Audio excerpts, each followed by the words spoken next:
जय हिंद, नमस्कार साथियों, स्वागत है आप सभी का एक बार फिर से आपके अपने चैनल मूल मंत्रा क्लासेस पे।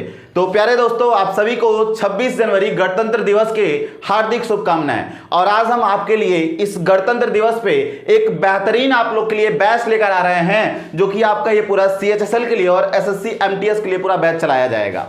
ठीक है ना। तो याद रखिएगा, आज के दिन आपके हैप्पी रिपब्लिक डे। इस दिन पे आप सभी को अगर जो एडमिशन करवाना चाहते हैं, एडमिशन करवाना चाहते हैं, तो वो अपना रजिस्ट्रेशन करवा सकते हैं। और 50% ऑफ फीस में ये ऑफर दिया जा रहा है सारे बच्चों को। तो ये आपका ऑफर जो रहेगा 31 आपका ये जनवरी तक वैलिड रहेगा। मतलब 31 जनवरी तक कोई भी एडमिशन लेगा तो उसको 50% ऑफ मिलेगा। ठीक है ना। तो आज से आपका बेहतरीन तरीके से पूरा ये PPT अच्छे से इस तरीके से आपको प्रोवाइड किया जाएगा। और बात करें किस तरीके से एक एक सब्जेक्ट का, आपको देखिए इस तरीके से क्वेश्चंस वगैरह, चाहे वो मैथ हो, चाहे रीजनिंग हो, चाहे GS हो, चाहे इंग्लिश हो, चाहे हिंदी हो, एक एक करके आपको सारी चीजें इस तरीके से बेहतरीन तरीके से मिलेगी। और ये PPT आपको मिलेगी कहां पे, तो ये पूरा PDF जो हम बना के आपको देंगे, ये मूल मंत्रा क्लासेस का टेलीग्राम चैनल है, वहां पे आपको सारी चीजें अवेलेबल करा दी जाएंगी। मैं मूल मंत्रा क्लासेस का टेलीग्राम का लिंक डिस्क्रिप्शन में डाल दूंगा, जो ना ज्वाइन किए हो जाके ज्वाइन कर लेंगे, तो आपको ये पूरा PDF इस तरीके से प्रोवाइड करा दी जाएगी। तो चलिए दोस्तों, हम लोग बात करते हैं इस पूरे क्वेश्चंस वगैरह पे। ये क्वेश्चन आपका जो कराएंगे आपके प्यारे महेंद्र सर, जो कि GS की फैकल्टी हैं, एक एक करके अपना पूरा बताएंगे किस तरीके से आपकी तैयारी होगी, क्या चीजें कैसी होंगी, सब लोग अपना डिस्कस करेंगे। ठीक है ना। बाकी अगर किसी को कांटेक्ट करना है तो यहां नीचे देखिएगा नंबर लिखा गया है, रजिस्ट्रेशन जिनको करवाना होगा इस नंबर पे कांटेक्ट करके अपना रजिस्ट्रेशन करवा सकते हैं। आइएगा महेंद्र सर, अपना प्रैक्टिस स्टार्ट करिएगा और सभी लोग ध्यान से देखिएगा। प्रैक्टिस सेट ये डेली चलता रहेगा आपका, मैथ का, रीजनिंग का, एक एक सब्जेक्ट का डेली मिलता रहेगा, याद रखिएगा। और ये PDF आपको मिलेगा टेलीग्राम चैनल पे। धन्यवाद सर। जैसा कि अभी आप लोगों को हमारे सर के द्वारा बताया गया कि ये किस प्रकार से ऑफलाइन बैच चलाया जा रहा है SSC MTS और SSC CHSL के लिए, और उसके साथ साथ पूरा का पूरा प्रैक्टिस सेट कराया जा रहा है ऑनलाइन। तो अभी हमारे सर के द्वारा ये सारी चीज़ें बताई गई कि पूरे का पूरा क्या है 50% ऑफ किया गया है 31 जनवरी तक। तो बहुत जल्द ही आप सभी ज्वाइन करिएगा ये चीज़ें। तो आइएगा मित्रों, हम पूरा का पूरा एक तरफ से क्वेश्चन को सॉल्व कराते हैं, और इसमें history, polity, economy, geography, current, strategy इत्यादि सारे के सारे क्वेश्चन हैं। तो आइएगा, बहुत देर ना करते हुए शुरुआत करते हैं पहले क्वेश्चन की तरफ। तो ये पहला क्वेश्चन है, कन्नौज की लड़ाई किस वर्ष में लड़ी गई। तो आइएगा, पहला क्वेश्चन है, कन्नौज की लड़ाई किस वर्ष लड़ी गई। तो इसमें 4 ऑप्शन दिख रहा है। पहला ऑप्शन है 1764, दूसरा ऑप्शन है 1757, तीसरा ऑप्शन है 1539 और चौथा ऑप्शन है 1540 ईस्वी में। तो पहले क्वेश्चन की तरफ हम बढ़ते हैं। ये 1764 ईस्वी में हम लोग जानते हैं कि 22 अक्टूबर सन 1764 ईस्वी में बैटल ऑफ बक्सर हुआ था, अर्थात बक्सर का युद्ध हुआ था। तो ये वाला तो ऑप्शन नहीं है, इसका मतलब दूसरा ऑप्शन है 1757, 23 जून सन 1757 ईस्वी में हुआ था बैटल ऑफ प्लासी का युद्ध हुआ था। और तीसरा है 1539 ईस्वी में चौसा का युद्ध हुआ था। चौसा का युद्ध हुआ था, किनके किनके बीच में हुआ था? शेर शाह सूरी और हुमायूं के बीच में हुआ था। हुमायूं के बीच में ये युद्ध हुआ था 1539 ईस्वी में। और 1540 मित्रों बचा, तो 1540 कन्नौज या बिलग्राम का युद्ध होता है। और यही चौथा वाला ऑप्शन सही है। किसके बीच में होता है ये युद्ध? 1540 ईस्वी में हुमायूं और शेरशाह के बीच में जो युद्ध होता है, उसमें शेरशाह की जीत होती है। और उसके बाद हुमायूं भारत के बाहर चला जाता है, अर्थात अपने भाई हिंदाल के पास चला जाता है। और हिंदाल के पास जाने के बाद जैसे ही जाता है, हिंदाल के पास पहुंचता है, हिंदाल ने क्या किया, अपने बाबा समान, अपने पिता समान मीर बाबा के पास भेज देते हैं और हुमायूं वहां पर चले जाते हैं। उसके बाद वापस होते हैं 1555 ईस्वी में, जहां पर युद्ध करते हैं, वो ततार खां से युद्ध करते हैं, जहां पर मच्छीवाड़ा का युद्ध होता है। उसके बाद अंतिम युद्ध हुमायूं के द्वारा सिकंदर शासूर से युद्ध लड़ा जाता है, जिसका नाम है सर ए हिंद का युद्ध। और फिर पुनः वापस भारत के मुगल साम्राज्य की भारत का मुगल साम्राज्य अर्थात बादशाह बन जाता है हुमायूं। तो ये चौथा वाला ऑप्शन सही है मित्रों। तो एक क्वेश्चन से आपको कई क्वेश्चन मिल जा रहा है, कई क्वेश्चन का आंसर। तो यहां पर थोड़ा सा देख लीजिएगा, 1764 ईस्वी में जो बक्सर का युद्ध हुआ था वो किसके किसके बीच में हुआ था, इसको भी जान लेते हैं हम। तो बक्सर का युद्ध में हेक्टर मुनरो अंग्रेज और दूसरी तरफ कौन थे, बंगाल का नवाब शुजाउद्दौला, अवध का नवाब मीर कासिम और मुगल बादशाह शाह आलम द्वितीय, ये तीनों एक तरफ थे और हेक्टर मुनरो एक तरफ था, जिसमें हेक्टर मुनरो की जीत होती है। बैटल ऑफ प्लासी 1757 23 जून 1757 ईस्वी में जो युद्ध हुआ था वो किसके बीच में हुआ था, रॉबर्ट क्लाइव ये अंग्रेज थे, रॉबर्ट क्लाइव अंग्रेज थे। और किसके बीच में हुआ था, तो ध्यान दीजिएगा, बंगाल का नवाब उस समय सिराजुद्दौला था, सिराजुद्दौला और इसी का सेनापति मीर जाफर। ये मीर जाफर सिराजुद्दौला के साथ मित्रों गद्दारी करता है, जिसकी वजह से सिराजुद्दौला की हार होती है और अंग्रेज रॉबर्ट क्लाइव की जीत होती है। आज 26 जनवरी है, बड़ा अच्छा दिन है, पूरा का पूरा देश राष्ट्रीय पर्व के रूप में मना रहा है। तो यहाँ पे आपको दिखाई दे रहा होगा कि किस प्रकार से मीर जाफर ने सिराजुद्दौला के साथ गद्दारी किया और अंग्रेजों का राज भारत पर चलता रहा। इतने दिनों बाद हम लोग 1947 में आजाद हुए। सोचिएगा कैसे आज 74वां गणतंत्र दिवस के उपलक्ष्य में हम लोग ये सीरीज चलाए हैं। एक सीरीज एसएससी एमटीएस और एसएससी सीएचएसएल के लिए एकदम स्पेशल है और ऑल कॉम्पिटिटिव एग्जाम में भी आ सकता है। तो इस तरीके से हम हर एक क्वेश्चन को व्याख्यायित करते हैं। आइएगा मित्रों दूसरे क्वेश्चन की तरफ बढ़ते हैं।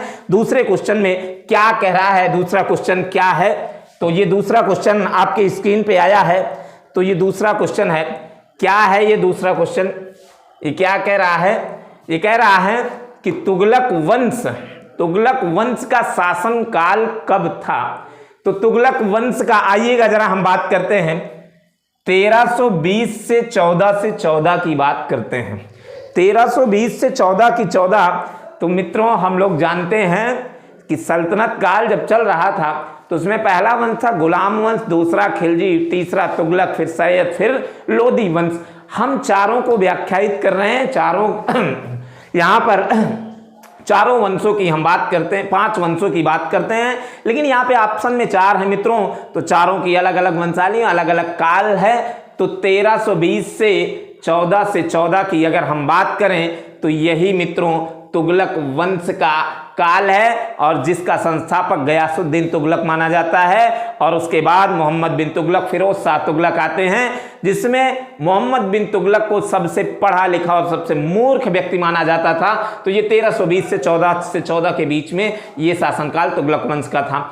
1206 से 1290 के बीच में किसका था, इसको भी जरा हम देख लेते हैं। 1206 से 1290 की अगर हम बात करें तो वो गुलाम वंश का था, गुलाम वंश, जिसमें गुलाम वंश का संस्थापक कुतुबुद्दीन ऐबक माना जाता है, लेकिन वास्तविक संस्थापक जो माना जाता है वो इल्तुतमिश माना जाता है। मित्रों जब हम ये सब सारी चीजें क्लास में डिस्कशन करते हैं तो एक एक वंशों, एक एक राजाओं, एक एक बादशाह और एक एक सुल्तान के बारे में हम जिक्र करते हैं, लेकिन यहाँ पे ये हम एक प्रैक्टिस करा रहे हैं तो थोड़ा सा ही संक्षेप में हम बता रहे हैं। तो ये गुलाम वंश हुआ। उसके बाद 1290 से 1320 की बात आती है। 1290 से लेकर 1320 ये किसका शासनकाल था, तो ये ध्यान दीजिएगा मित्रों, यहाँ पे ऑप्शन में नहीं है, लेकिन ये ध्यान दीजिएगा खिलजी वंश की बात करता है। 1290 से 1320 की बात किया।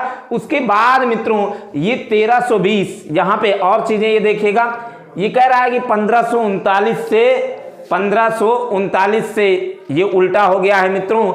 इसको थोड़ा सा हम लोग स्किप करते हैं। ये उल्टा हुआ है। इसके बाद ये 1540 से 1526 की बात करता है, तो ये थोड़ा सा हम उल्टा जो हुआ है इसको हम थोड़ा सा सीधा कर देते हैं तो ये सही हो जाएगा। 1320 से यहाँ 1320 की बात किया, खिलजी वंश। तुगलक वंश ये है 1414, फिर ये 14 से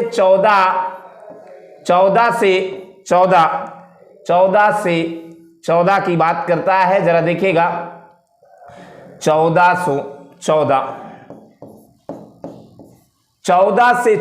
से लेकर 1320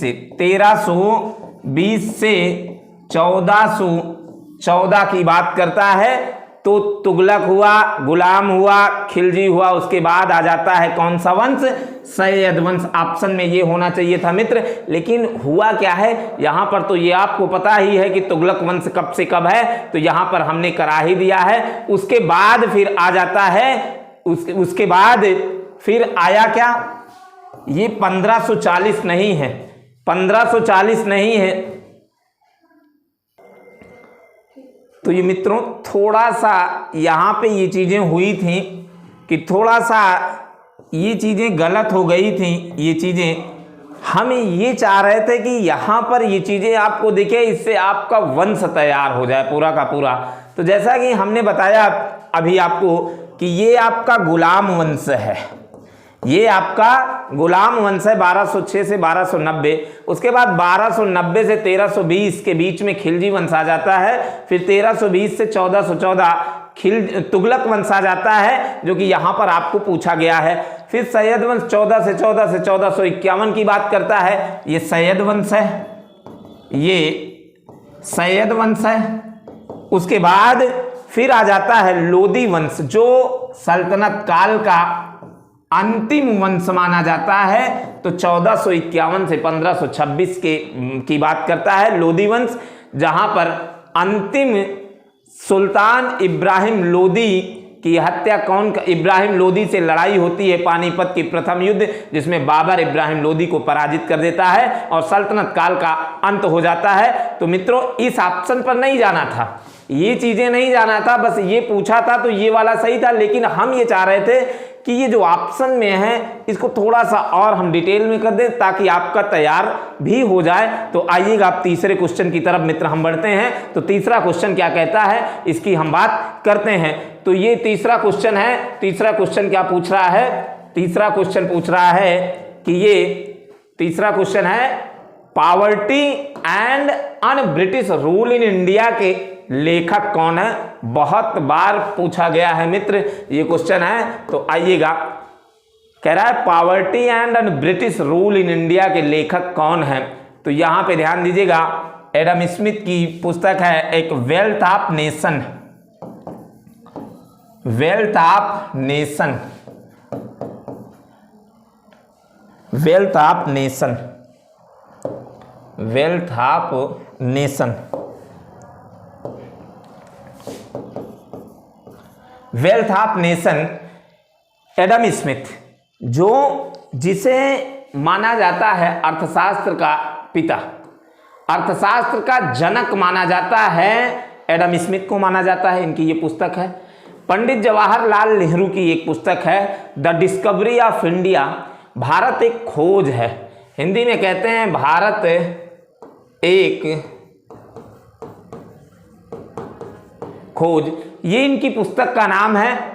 दादा भाई नौरोजी, जिसे ग्रैंड ओल्ड मैन कहते हैं मित्रों, तो यही पॉवर्टी एंड ये एंड नहीं un, poverty and un British rule in India के लेखक कौन है? दादा भाई नौरोजी हैं। और महात्मा गांधी की एक पुस्तक है जिसका नाम है हिंद स्वराज। ये देखिएगा मित्रों, एक क्वेश्चन से कैसे ये आपका 4 क्वेश्चन आपका तैयार हो रहा है। तो मित्रों आइएगा, ये आपका तीसरा क्वेश्चन रहा। चौथे क्वेश्चन की हम बात करते हैं। आपकी स्क्रीन पर जो आपको दिखेगा ये चौथा क्वेश्चन है। क्या कह रहा है चौथा क्वेश्चन? तो चौथा क्वेश्चन कह रहा है भारत के, मित्रों बड़ा अच्छा पॉलिटी का क्वेश्चन है, इंडियन कॉन्स्टिट्यूशन का क्वेश्चन है, भारतीय संविधान।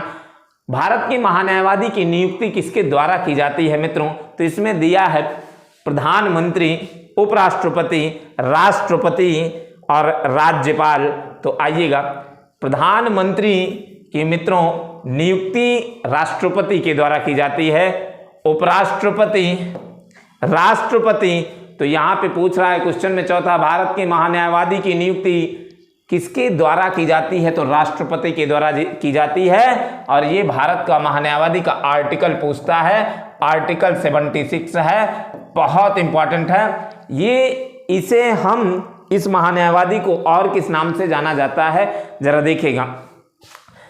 भारत सरकार के वकील के रूप में जाना जाता है भारत के महान्यायवादी को, अर्थात कहीं भी भारत सरकार की अगर सुनवाई होती है तो भारत का महान्यायवादी जाता है। जिस प्रकार से राज्य की सुनवाई करने के लिए महाधिवक्ता का पद होता है, वैसे भारत के लिए, पूरे देश के लिए ये महान्यायवादी का पद होता है मित्रों। तो महान्यायवादी की नियुक्ति किसके द्वारा होती है? राष्ट्रपति के द्वारा। इसका कोई कार्यकाल नहीं होता है मित्रों, जब तक राष्ट्रपति चाहता है तब तक इसका कार्यकाल रहता है, बाकी कार्यकाल इसका निश्चित नहीं किया गया है। और ये एक ऐसा पद है ये भी किसी भी न्यायालय में जाकर सुनवाई कर सकता है, सदन में बहस कर सकता है, लेकिन क्या नहीं दे सकता है? तो ध्यान दीजिएगा मित्रों, वोट नहीं दे सकता है, वोट नहीं दे सकता है। बहुत इंपॉर्टेंट है ये चीजें, ये पॉइंट कई बार पूछा गया है। अब आइएगा हम 5वें क्वेश्चन की तरफ बढ़ते हैं मित्रों। 5वां क्वेश्चन क्या कह रहा है? आपके स्क्रीन पर 5वां क्वेश्चन ये दिख रहा है कि ग्राम पंचायत, बहुत अच्छा क्वेश्चन है, ग्राम पंचायत संविधान के किस भाग में वर्णित किया गया है? तो आइएगा, ये दे रहा है भाग 2, भाग 3, भाग 4, भाग 9 की बात कर रहा है। तो भाग 2 में क्या कहा गया है? इंडियन कॉन्स्टिट्यूशन में है नागरिकता। भाग 2 में नागरिकता कह रहा है, भाग 3 में फंडामेंटल राइट कह रहा है, मौलिक अधिकार कह रहा है, भाग 4 में नीति निदेशक तत्व कह रहा है, नीति निदेशक तत्व कह रहा है। और ये भाग 9 में ग्राम पंचायत की बात करता है। ये ग्राम पंचायत से कभी कभी ध्यान दीजिएगा, इसमें पूछता है कुल आर्टिकल की संख्या कितनी है? तो ग्राम पंचायत में टोटल आर्टिकल की संख्या कितनी है? 16 है। विषयों की संख्या पूछता है तो विषयों की संख्या 29 है मित्र, बहुत बार एग्जाम में पूछा गया है। तो ये बहुत इंपॉर्टेंट क्वेश्चन है, 5वां क्वेश्चन है। अब आइएगा छठे क्वेश्चन की हम बात करते हैं। छठा क्वेश्चन क्या कहता है?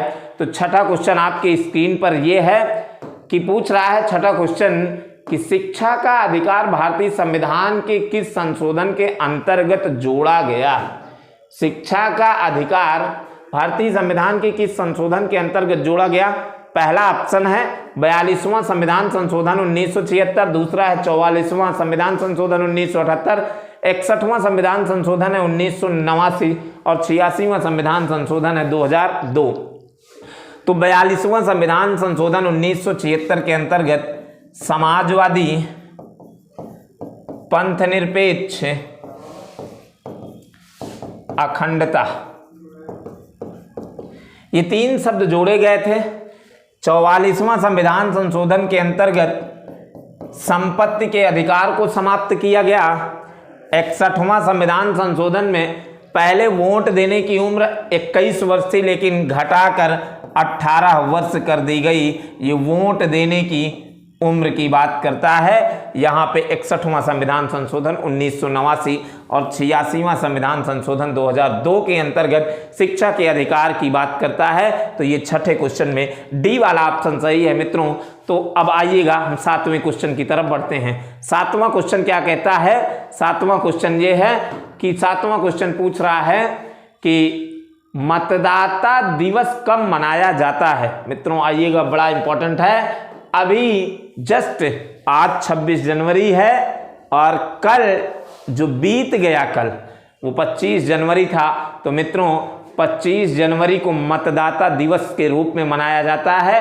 ये मतदाता दिवस अर्थात वोट देने का अधिकार जो विधिक अधिकार माना जाता है, कानूनी अधिकार माना जाता है, ये भी एग्जाम में कई बार पूछा गया है। 1 मई को क्या माना जाता है? श्रमिक दिवस, श्रमिक दिवस है, श्रमिक दिवस, श्रमिक दिवस, श्रमिक दिवस। 14 नवंबर को बाल दिवस और 24 जनवरी को उत्तर प्रदेश दिवस के रूप में मनाया जाता है। तो ये चारों ऑप्शन है जहां पर ये क्वेश्चन पूछ रहा है मतदाता दिवस कब मनाया जाता है, तो 25 जनवरी को मनाया जाता है। आइएगा 8वें क्वेश्चन की तरफ हम लोग बढ़ते हैं। 8वां क्वेश्चन क्या कह रहा है, तो ये 8वां क्वेश्चन है, कह रहा है 8वां क्वेश्चन, भारत की काली मिट्टी उत्पादन के लिए बहुत उपयुक्त होती है। किसके लिए होती है काली मिट्टी? आइएगा, तो ये पूछ रहा है बहुत उपयुक्त होती है। काली मिट्टी तो उपयोगी होती है, लेकिन बहुत उपयोगी होती है। किसके लिए होती है उत्पादन में? तो कपास की फसल के लिए, धान की फसल के लिए, गन्ने की फसल के लिए, गेहूं की फसल के लिए। तो हम लोग जानते हैं ये कपास की फसल के लिए अत्यधिक उपयोगी मानी जाती है। कपास की खेती के लिए काली मिट्टी, वहाँ पर उत्पादन अत्यधिक होता है। तो ये पहला वाला ऑप्शन सही होता है। तो अब आइएगा 9वें क्वेश्चन की तरफ हम बढ़ते हैं। 9वां क्वेश्चन क्या कहता है, तो ये चीज़ें देखते हैं। पूछ रहा है 9वां क्वेश्चन में, भारत में नियोजित अर्थव्यवस्था आधारित है। कौन सी अर्थव्यवस्था है? पूंजीवादी अर्थव्यवस्था, समाजवादी अर्थव्यवस्था, मिश्रितवादी अर्थव्यवस्था, या इनमें से कोई नहीं? तो इन तीनों को हम थोड़ा सा डिफाइन कर दें, उसके बाद हम बताते हैं कौन सी अर्थव्यवस्था। वैसे तो भारत में मिश्रितवादी अर्थव्यवस्था पाई जाती है। क्या है पूंजीवादी अर्थव्यवस्था? अमेरिका की बात है। अमेरिका में पूंजीवादी अर्थव्यवस्था पाई जाती है, जहां पे बाजार पाए जाते हैं, जहां पे मांग व पूर्ति पाई जाती है, जहां पर प्रतियोगिता पाई जाती है, वहां पर पूंजीवादी अर्थव्यवस्था होती है। तो पूंजीवादी अर्थव्यवस्था ये अमेरिका में। समाजवादी अर्थव्यवस्था रूस की बात करता है, ये यूएसए, संयुक्त राज्य अमेरिका, ये समाजवादी अर्थव्यवस्था। अब वो क्या कहते हैं, रसिया अर्थात रूस। समाजवादी अर्थव्यवस्था में कोई प्रतियोगिता नहीं पाई जाती है, जहां पर नियंत्रण सरकार का होता है, उसे हम समाजवादी अर्थव्यवस्था कहते हैं। और पूंजीवादी अर्थव्यवस्था में निजी क्षेत्र अर्थात निजी अधिकार होता है, जहां पर पूंजीपति लोग अपना पूंजीवादी अर्थव्यवस्था के माध्यम से अर्थव्यवस्था को चलाते हैं। यहां पर सरकार का नियंत्रण होता है, यहां पर सरकार का नियंत्रण होता है। और जहां पर निजी क्षेत्र और सरकार दोनों का नियंत्रण हो, उसे हम मिश्रितवादी अर्थव्यवस्था कहते हैं, जो कि भारत में पाई जाती है। तो मिश्रितवादी अर्थव्यवस्था भारत में पाई जाती है। तो अब आइएगा हम 10वें क्वेश्चन की तरफ बढ़ते हैं। 10वां क्वेश्चन क्या कहता है, तो ये चीजें हैं 10वां क्वेश्चन। 10वां क्वेश्चन कह रहा है कि निम्नलिखित में से कौन सी एक सदिश राशि है? तो ध्यान दीजिएगा मित्रों, तो सदिश राशि इसमें पूछ रहा है, साइंस का क्वेश्चन है, बहुत इंपॉर्टेंट है, कई बार ये पूछा है। तो सदिश राशि संवेग होता है, सदिश राशि संवेग है। और क्या सदिश राशि होते हैं? विस्थापन हुआ, विस्थापन, बल, त्वरण, ये सब क्या है? सदिश राशियां हैं। लेकिन अदिश राशियां दाब, ऊर्जा, कार्य इत्यादि होती हैं। तो पहला वाला ऑप्शन सही है, ए वाला। आइएगा 11वें क्वेश्चन की तरफ हम मित्र बढ़ते हैं। 11वां क्वेश्चन क्या कहता है? 11वां क्वेश्चन कह रहा है कि मधुमक्खी पालन किया जाता है।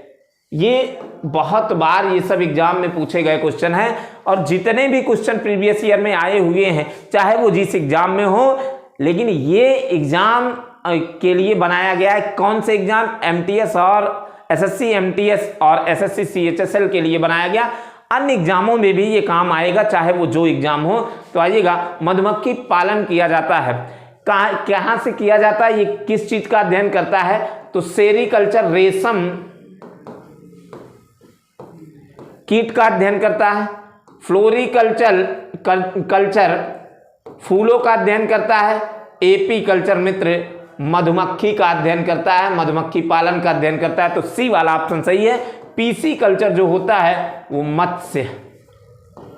मत्स्य पालन के लिए काम आता है। तो ये चीजें उसमें इसका अध्ययन किया जाता है, पीसी कल्चर में। तो ये सी वाला ऑप्शन सही है। इसमें जो पूछा गया है मधुमक्खी पालन किया जाता है। आइएगा 12वें क्वेश्चन की तरफ बढ़ते हैं मित्र। तो 12वां क्वेश्चन क्या कहता है? तो 12वां क्वेश्चन कह रहा है कि विज्ञान दिवस कब मनाया जाता है? विज्ञान दिवस कब मनाया जाता है? तो विज्ञान दिवस मित्रों 28 फरवरी को मनाया जाता है।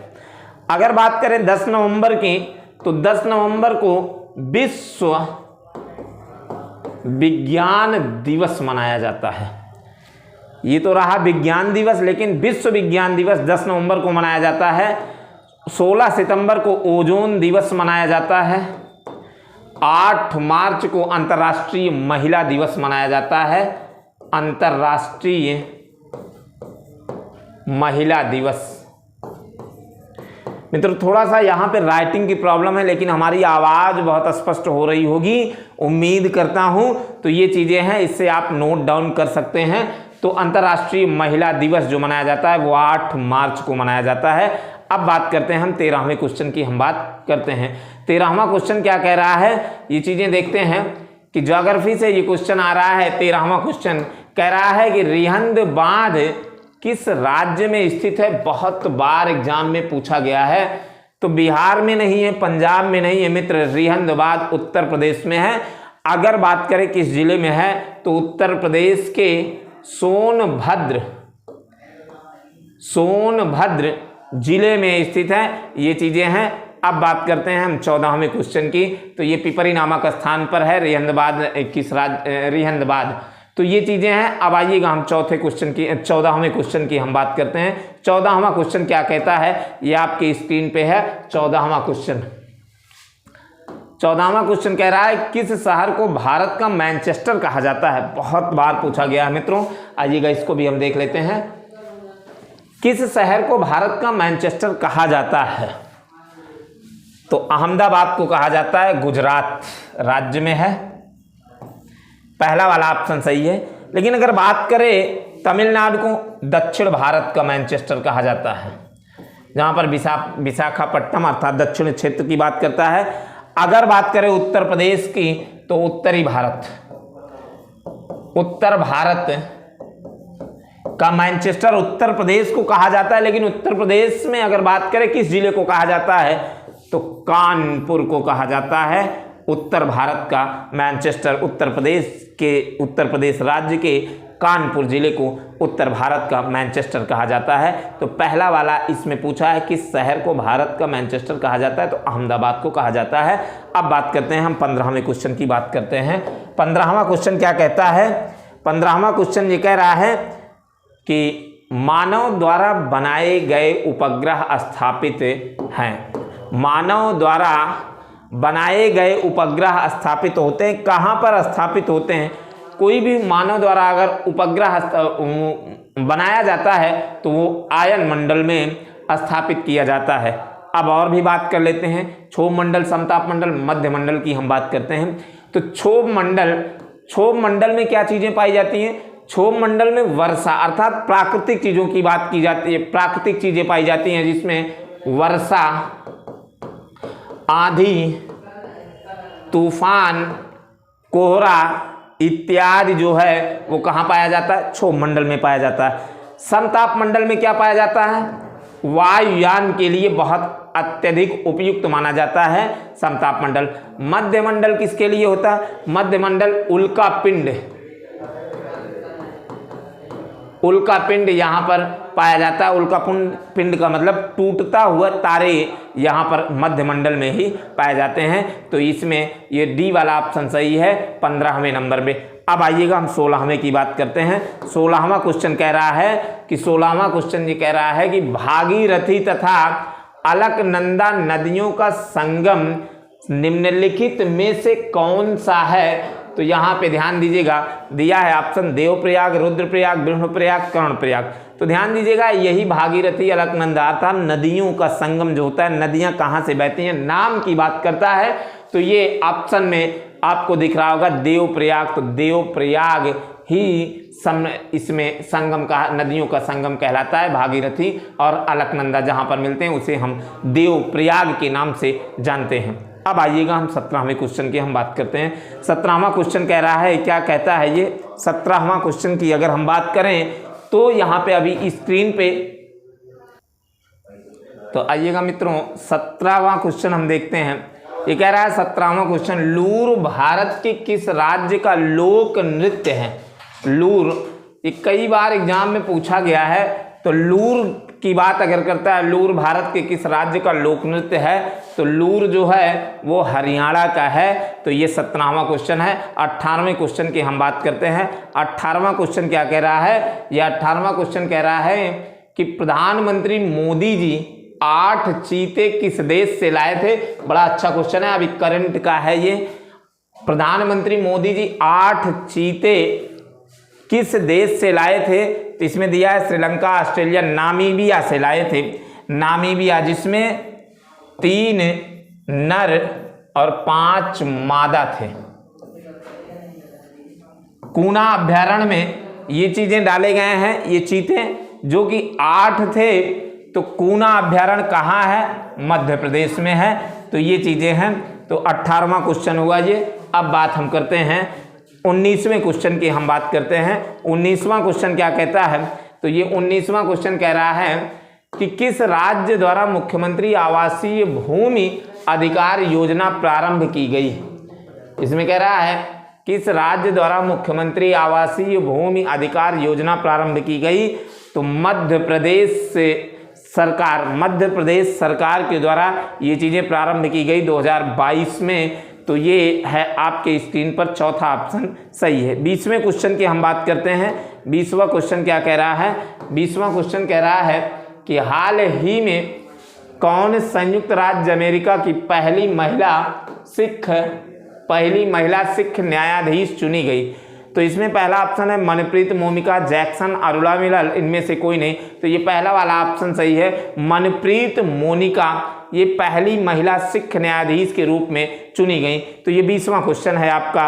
अब आइएगा 21वां क्वेश्चन की हम बात करते हैं। 21वां क्वेश्चन क्या कहता है? 21वां क्वेश्चन कह रहा है कि निम्नलिखित में से 19 नवंबर 2022 को गांधी मंडेला पुरस्कार, ये चीजें गांधी मंडेला पुरस्कार से सम्मानित किया गया। किसको सम्मानित किया गया? गोपाल कृष्ण गांधी, श्री श्री रविशंकर, दलाई लामा, कैलाश सत्यार्थी। तो दलाई लामा को किया गया गांधी मंडेला पुरस्कार। 21वां हुआ। 22वें की हम बात करते हैं। 22वां क्वेश्चन क्या कहता है? तो 22वें क्वेश्चन की तरफ हम बढ़ते हैं। तो 22वां क्वेश्चन कह रहा है निम्नलिखित में से किस वर्ष में भारत के प्रधानमंत्री नरेंद्र मोदी जी ने अटल पेंशन योजना शुरू की थी? तो ये अटल पेंशन योजना 2015 में किया गया था। तो ये 22वां क्वेश्चन आपकी स्क्रीन पर है। अब बात करते हैं हम 23वें क्वेश्चन की बात करते हैं।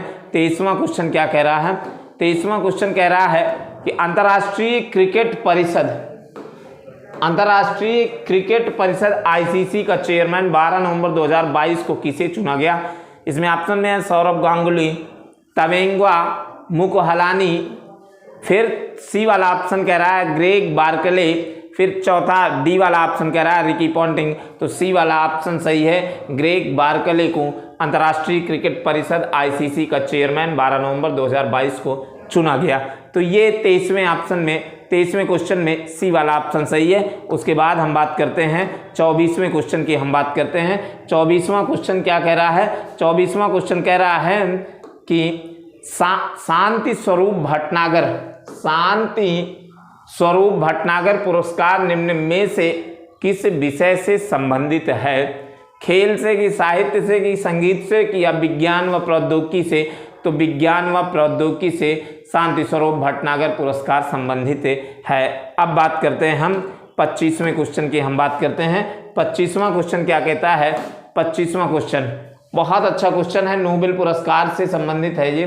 वर्ष 2022 के अर्थशास्त्र के क्षेत्र में नोबेल पुरस्कार हेतु अक्टूबर 2022 में किसे चुना गया? अभी हाल की बात है। इसमें ऑप्शन में है, पहला ऑप्शन है बेन एस बर्नानके, दूसरा ऑप्शन है Douglas W Diamond, C option है फिलिप H डिवविग, फिर चौथा ऑप्शन है ये सभी। तो इन तीनों को नोबेल पुरस्कार दिया गया है अर्थशास्त्र के क्षेत्र में। तो ये सभी ऑप्शन में सही होंगे। तो मित्रों ये 25 क्वेश्चन आपके SSC MTS, SSC CHSL या ऑल कॉम्पिटिटिव एग्जाम के लिए बहुत इंपॉर्टेंट हैं। और इस तरीके से एक सीरीज चलेगी, प्रैक्टिस चलेगा। तो SSC MTS CHSL का नया बैच भी प्रारंभ है, जैसा कि अभी शुरुआत के वीडियो में आप देखेंगे तो सर के द्वारा ये घोषणा की गई, बताई गई। तो मित्रों 25 क्वेश्चन हम आज लेकर आए थे, पूरा का पूरा जीएस का पोर्शन। अब नेक्स्ट वीडियो में मिलते हैं। अगर बात पसंद आ जाए, क्वेश्चन पसंद आ जाए तो ये लाइक करिएगा, शेयर करिएगा, सब्सक्राइब करिएगा मित्रों। तो और एक चीज़ और हम बता देना थोड़ा सा चाहते हैं, बीच बीच में जो चीज़ें हुई थी वीडियो, वो थोड़ा सा कहीं ना कहीं थोड़ा सा टेक्निकल प्रॉब्लम था। तो ये चीज़ें हैं मित्रों। बहुत बहुत धन्यवाद। जय हिंद, जय भारत।